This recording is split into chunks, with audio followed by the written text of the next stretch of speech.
Oke, selamat datang kembali di channel Iqbal Hanur. Yang mana kali ini kita berbeda ya, yang mana sebelum hari-harinya kita merekomendasikan saham harian ya.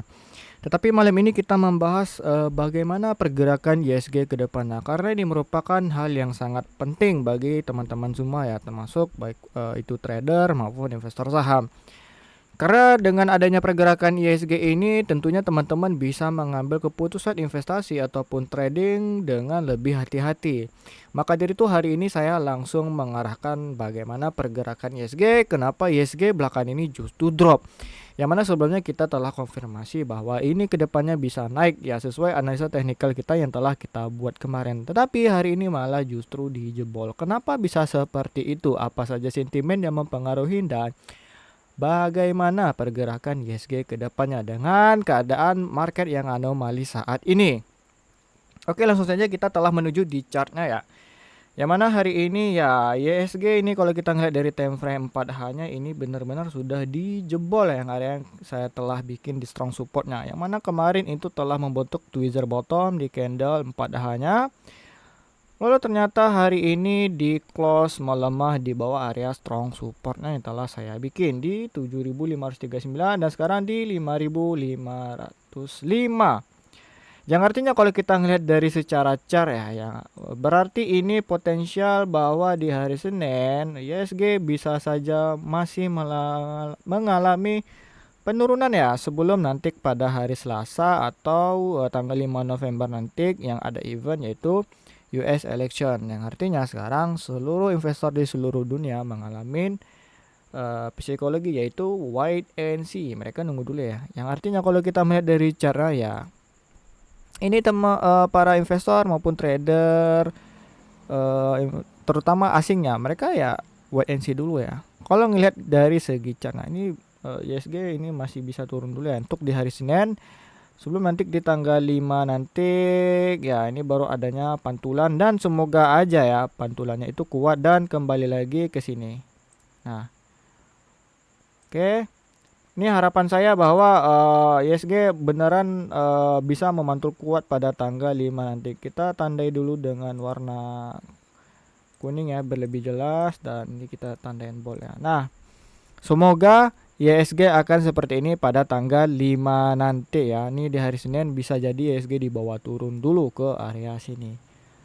Nah, oke ya, ini. Nah, oke. Nah, sebenarnya ini sebenarnya kalau kita ngambil aris panjang ya ini ngebentuk yang namanya pola eh symmetrical ya, triangle.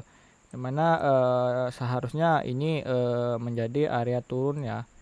Cuman karena ini optimisme pasar kedepannya akan lebih baik tentunya ini akan bisa menjadi ISG untuk menuju ke new all time high yang telah kita bikin. Tapi untuk sementara waktu ya ISG akan bergerak ke sini dulu di tanggal 5 November nanti. Semoga harapannya seperti ya, yang mana kalau kita lihat dari data-data sebelumnya kalau melalui S&P 500 ya saham indeks S&P 500 itu bisa naik 7 sampai 9% dalam satu hari dan satu minggu. Kalau kita lihat dari sini ya data bottomnya ya ini masih 1% ya. Seandainya ISG bisa itu naik 2% dalam satu hari ya itu hitung-hitungan kotor kita ini ya ini bisa ISG naik seperti yang udah kita proyeksikan. Ya, pas ya. Nah, ya di sini. Semoga saja nanti di hari Selasa seperti itu ya. Dan seandainya ini benar-benar kejadian di hari Selasa ini adalah pertanda yang baik, ya artinya kita udah bisa mulai kembali porto kita udah mulai hijau dan teman-teman bisa kembali mencicil sahamnya ya karena kita udah ada trust untuk kedepannya. Ini dari chart ya. Kalau kita lihat dari kondisi ISG hari ini ya, bahwa ISG ternyata turun 0,91%. Dan kalau kita lihat dalam satu minggu ini ya, dari hari Senin sampai hari penutupan Jumat ini, ISG sudah turun 2,61% ya. Ya kalau kita lihat ya ini kenaikannya ya tidak ada yang bisa kita bikin kita mood kita mau baik, malah ini justru membuat kita semakin malas dan ya bagi teman-teman mungkin ada yang menambah muatan atau menambah sahamnya di portofolio teman masing-masing, ya tentunya itu di saham-saham blue chip atau saham-saham yang memang teman-teman percayakan bahwa akan memberikan return yang tinggi ke depannya. Dan mungkin ada juga teman-teman yang panik, nah, cut loss biasanya itu di saham-saham yang gorengan. Dan yang kedua mungkin saham-saham maaf, mungkin teman-teman yang masih baru berinvestasi di saham. Oke ya. Kalau kita ngelihat dari beritanya ini memang kebanyakan bad semua ya newsnya ya. Yang mana ya kita lihat bahwa ISG babak belur, ISG dibuka loyo lagi, dan ternyata sebenarnya pas saya ngecek ya bahwa ini nih diantara banyaknya sentimen ya. Nih, ini yang menurut saya adalah yang benar powerful ya. Kenapa bisa ISG hari ini cenderung melemah dalam 1 minggu ini, bahkan dalam ya 2-3 minggu ini. Nah, oke, saya baca dulu ya. Indeks harga saham gabungan ISG dibuka cenderung melemah pada awal perdagangan sesi 1 setelah Badan Pusat Statistik atau BPS merilis data inflasi Indonesia periode Oktober 2024. Ya, yang mana BPS ini mengungkapkan tren deflasi RI telah berakhir. Nah, kita kan telah tahu bahwa kemarin berita deflasi itu benar-benar ya beredar di masyarakat ya, berita deflasi. Nah, berita deflasi Indonesia tahun 2024. Ya, gimana ini kemarin berita deflasi ini yang setelah sekian ya beberapa bulan, bahkan 5 bulan Indonesia itu mengalami deflasi, yang mana sebenarnya itu memberikan dampak yang buruk bagi IHSG kita. Kenapa?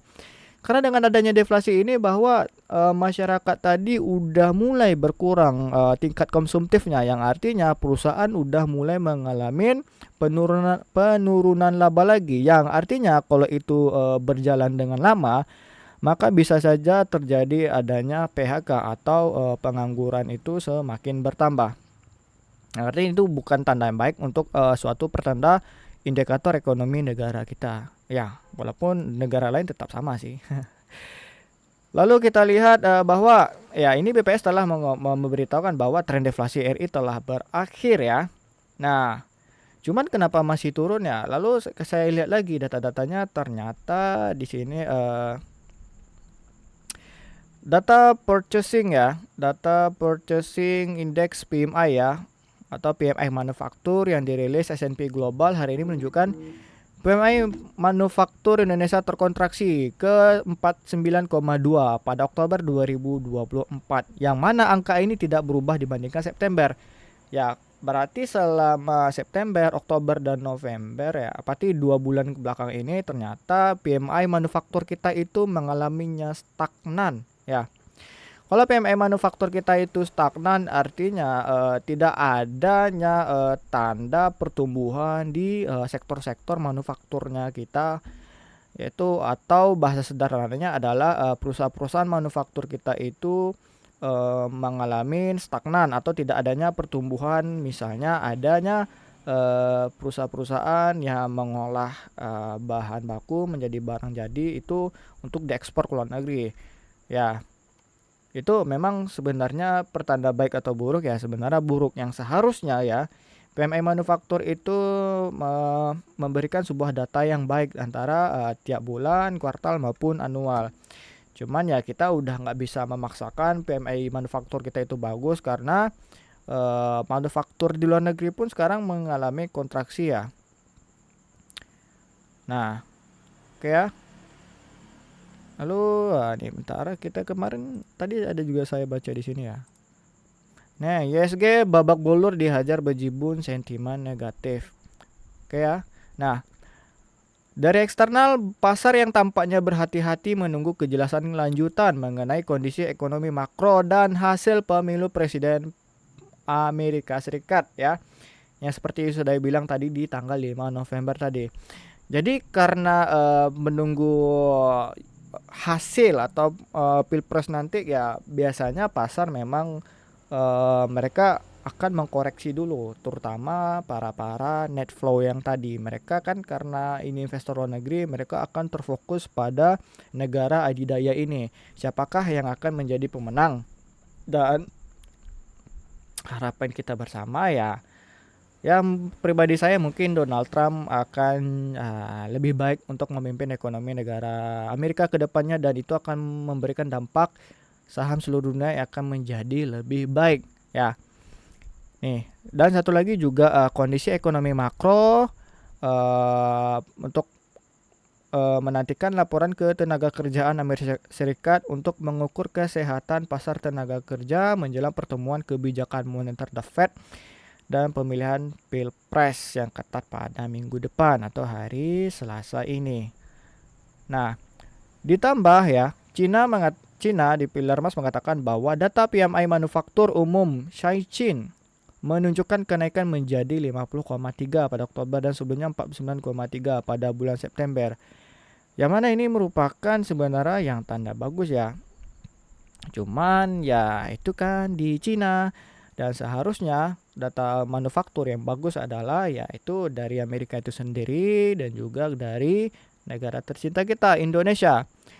Ya, jadi dengan adanya berita-berita ini ya bahwa kita bisa mendapatkan kesimpulan ya sebenarnya investor ini sekarang sedang wait and see ya menjelang keputusan nanti Pilpres ya, dan juga keputusan bagaimana sidang The Fed atas data ketenagakerjaan, dan juga ya sebenarnya untuk masalah PMI manufaktur kita ini ya tidak turun dan tidak naik, artinya stagnan, tidak terlalu berpengaruh lah terhadap harga saham kita ini ya, tidak berpengaruh terhadap saham kita, dan juga deflasi kita juga BPS telah mengatakan bahwa ini telah berhenti ya.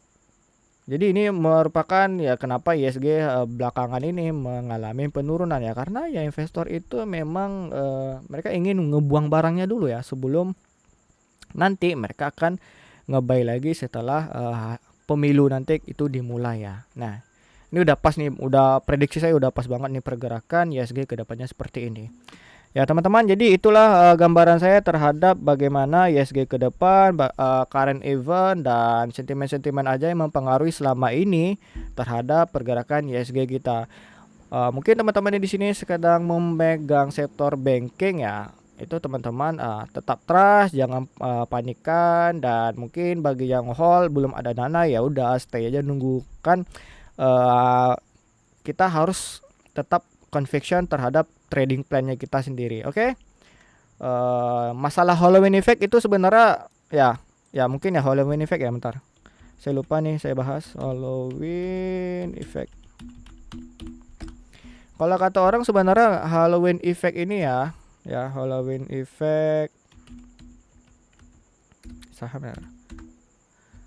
Nah, sebenarnya efek Halloween effect ini bagi saya adalah tidak terlalu berpengaruh. Karena kenapa? Sebenarnya orang bilang Halloween effect ini membawa bearish. Kadang ada juga Halloween effect memberi bullish, tapi lebih sering bearish. Sebenarnya kenapa Halloween effect ini pas ya momennya ya? Karena ya Halloween effect ini terjadi pada tanggal 1 November, dan pada tanggal 1 November ini memang musimnya laporan keuangan kuartal 3 itu banyak dirilis di seluruh dunia. Makanya sebelum laporan keuangan itu dirilis, semua investor ya, kebanyakan majority mereka akan wait and see lagi, mereka narik sahamnya dan mereka akan lihat apakah perusahaan yang mereka dulu pegang ini mengalami kenaikan laba. Ya kalau kenaikan laba mereka akan invest lagi, kalau misalnya mereka mengalami penurunan laba, mereka akan mungkin memindahkan asetnya ke tempat lain ya. Itu bagi para investor yang memang detail, dan kebanyakan investor luar itu seperti ya itu ya karena mereka hanya bisa ngebaca data karena mereka bukan tinggal di negara kita. Dan kita sebagai retail yang kita membeli saham di negara sendiri itu merupakan menjadi nilai sangat surplus ya bagi investor saham. Oke, ini merupakan apa namanya event ya yang memang orang banyak nggak tahu, tapi saya akan berikan kepada teman-teman yang telah menonton video saya ini karena ini merupakan jadi pembelajaran teman-teman. Mungkin kedepannya kita akan membahas event-event lain seperti sell in May and go away. Terus ada juga yang namanya Windows dressing, ada juga namanya Santa Claus Rally. Itu akan kita bahas di video-video selanjutnya, dan juga di dalam playlist kita di ya pantau aja pokoknya deh channel Iqbal Hanur nanti. Oke ya. Jadi itu seperti itulah gambaran saya terhadap ISG ke depannya. Jadi teman-teman santai, Senin bisa itu nge-buy lagi dan Selasa ya kita tunggu akan rally ya. Harapannya seperti itu ya. Nah, untuk masalah BRICS ya tadi ya, Brazil, Rusia, India, South Africa dan oh ya, BRICS ya. Ya Brazil, Rusia, India, China dan South Africa atau Afrika Selatan dengan sentimen Indonesia itu bergabung dan bagaimana pandangan saya terhadap saham itu akan kita bahas di video selanjutnya. Yang penting ini dulu ya kita ini karena ini mother of following trend our stock ya ISG ini ya. Makanya kita harus bahas ini, harus kita tahu dan kita trust pokoknya kita terhadap ISG kita. Oke ya, sampai di sini dulu. Mungkin teman-teman yang ingin bertanya, teman-teman yang ingin Q&A, teman-teman yang ingin diskusi lagi, ya silahkan langsung saja di kolom komentar ya. Oke, langsung saja jangan lupa like, share, komen, dan paling penting subscribe YouTube channel saya ya. Oke, sampai jumpa di besok hari. Salam gacor.